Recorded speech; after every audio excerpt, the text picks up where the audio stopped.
Okay, picture this, a crowded coffee shop, the smell of roasted beans in the air. I'm at my usual spot, trying to look busy with my laptop, but really, I'm keeping an eye on the door. Why? Because he's supposed to walk through it any minute.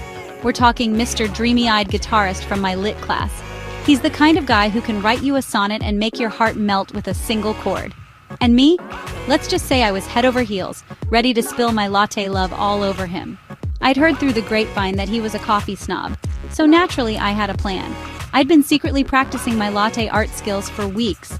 You know, those fancy hearts and flowers baristas effortlessly swirl into your foam? I figured if I could wow him with my coffee creativity, he'd see me as more than just the girl who always borrows his highlighters.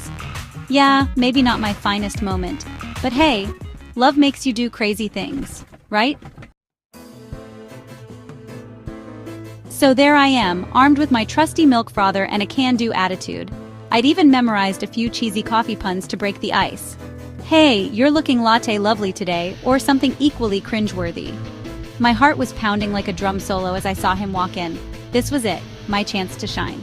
I casually strolled up to the espresso machine, pretending like I was a regular Michelangelo of the milk foam. Little did he know I was sweating bullets under my vintage band tee. I steamed the milk to perfection, or so I thought, and started my artistic masterpiece. I envisioned a delicate swan gracefully gliding across a sea of espresso. But as I poured, things took a turn for the worse. Instead of a swan, my creation looked more like a deformed amoeba. Remember that cheesy sci-fi movie with the blob that terrorized the town? Yeah, my latte art looked like its distant cousin. The foam refused to cooperate, spreading across the surface of the latte like a bad case of coffee acne. The swan's graceful neck resembled a broken garden hose, and its delicate wings looked like they'd been through a blender. To make matters worse, Mr. Dreamy-Eyed Guitarist chose that exact moment to walk up to the counter. He was close enough to witness the coffee carnage firsthand. I wanted to melt into a puddle of decaf shame right there on the spot. My cheeks burned brighter than a freshly roasted coffee bean as I sheepishly slid the monstrosity across the counter to him. "One latte, extra foam?" I mumbled, trying to play it cool.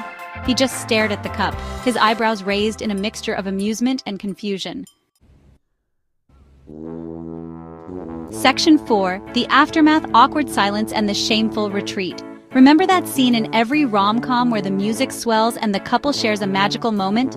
Yeah, this wasn't that. Instead of violins, all I heard were the deafening clicks of the coffee grinder and my own heart pounding in my ears. The silence stretched on longer than a line at a free sample stand. He took a hesitant sip,